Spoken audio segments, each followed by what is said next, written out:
lecture is a form of theater. Now, it's a serious form of theater, but theater can be serious.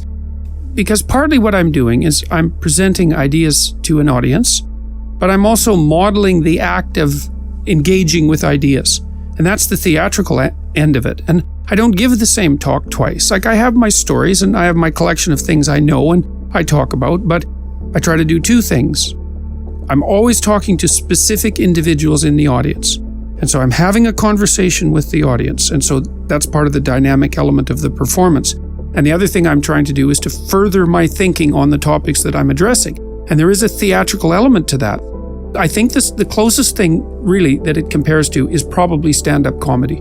Although I think routines that comedians have are probably more well and formally practiced than the talks that I engage in. I don't really think of it as delivering a lecture to an audience.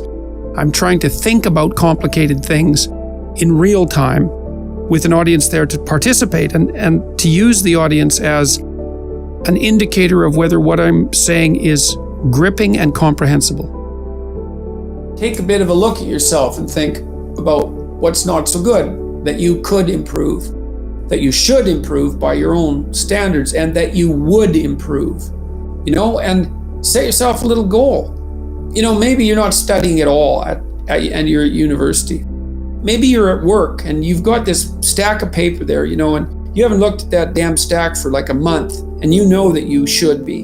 And you're bothering yourself at night because you're avoiding that. It's like, maybe think, I've avoided that stack of paper completely for 1 month. I'm quite a coward when it comes to whatever snakes might be hidden in that stack of paper.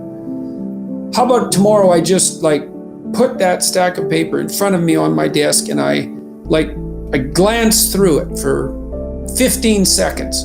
See if I can do that. It's like, well, you set yourself a goal of improvement. It's a humble goal, because really, are you such a coward that the best that you can bloody well manage after a month of avoidance is 15 seconds of exposure to a stack of paper?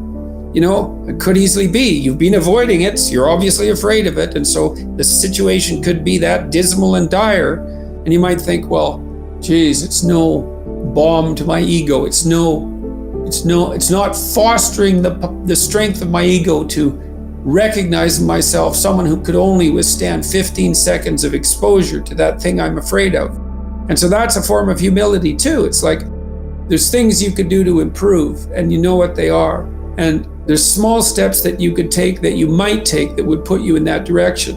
And then the question is, are you big enough to take those small steps? Are you capable of grappling with the fact that you're fundamentally flawed to the point where you have to break things down into almost childlike steps in order to manage them?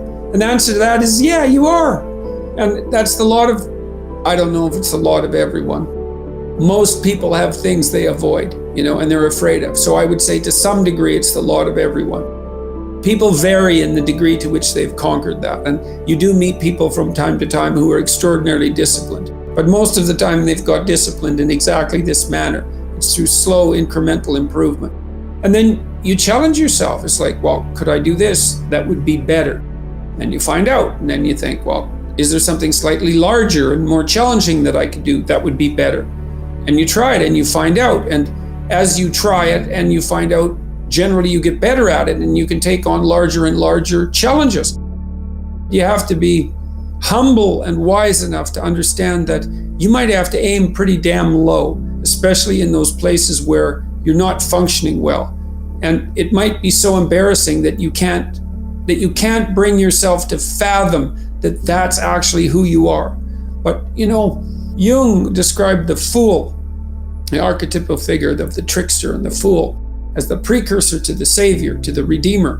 And that's an unbelievable bit of wisdom, because what Jung meant was that to put yourself together, which is to follow the path of redemption, to follow the Redeemer. If the Redeemer is a type of personality that you could in fact be inhabited by or manifest, then the first steps towards that is to allow yourself to be a fool, right? It's because you don't know what you're doing. You have to admit that. And there's going to be a loss of ego or destruction of ego, arrogant ego that necessarily accompanies that. But you need the loss of that arrogant ego because it's precisely what's interfering with your movement forward. It's part of the adversarial process, mythologically speaking, that stops moral progress. You're too proud of who you think you are to notice what you're like so that you could change properly. You don't want to sacrifice that part of yourself. It's probably associated with some delusion that helps you maintain, what would you say, a positive, although very fragile self-image, in the absence of genuine effort. You'll discover a little bit more about your potential as you discover who you are, especially the darker parts of yourself, because then you discover your potential for mayhem. There's some real utility in that. The discovery that you're dangerous. It's such a useful discovery.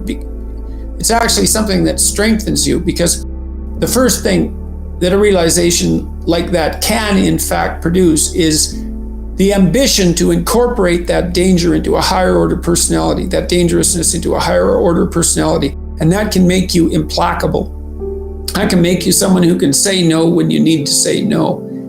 That can make you someone who won't avoid necessary conflict. And so that's unbelievably useful. When you're moving through life and you have a plan or a dream and it shatters, someone dies or a relationship breaks apart, or you have a terrible upset in your career, or you become ill in some unexpected way, then everything around you falls apart while you plunge into a chaotic underworld. The belly of the whale. Yeah, that's exactly right. Yes, exactly that. And then maybe you stay there, because it isn't necessarily the case that people get out. People die, people are in despair permanently, but frequently something tragic and terrible befalls you, and you fall apart, and you learn something profound as a consequence, and you put yourself back together, and when you come back out, you're more than you were when you went in. And that's happening at a small scale. Every time you learn something, if you ever really learn something, it's usually painful. It usually means that you have to recognize that you're wrong in some important way. You have to let that part of you that's wrong die, and then you have to let a new part of you. Okay, so the self, imagine that you undergo a series of transformations in your life. There are collapses into the chaotic underworld, and then mini resurrections. That happens continually. Tell your kid, here's an impossible thing. Why don't you go out and fail? You say, here's something worth going after. Here's a step you could take that would push you beyond where you are, but that you also have a reasonably high probability of succeeding at.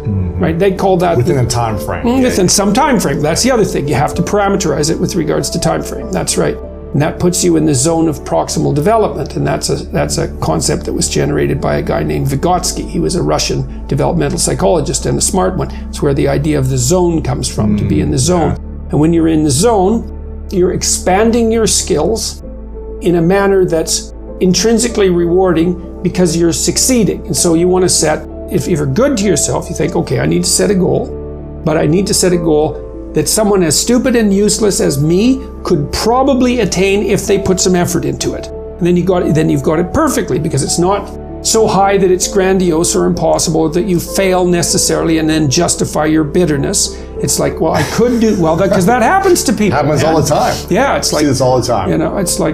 Yes, exactly. Well, I set a goal and I didn't attain it, so I'm not going to set any more goals. Right. It's like, no, you set a goal that was inappropriate for the time frame. Mm-hmm. Yeah. That's right. You didn't calibrate it properly, and you're playing a trick on yourself because you wanted to fail so that you could justify not having to try.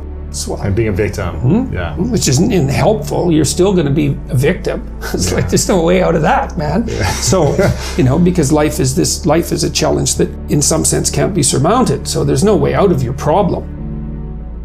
We didn't understand that truth comes in different forms depending on its application. It's a tricky thing. There's the truths that apply when you're attempting to describe the transformations of the material world. And there's the truths that apply when you're trying to determine how it is that you should act while you're alive.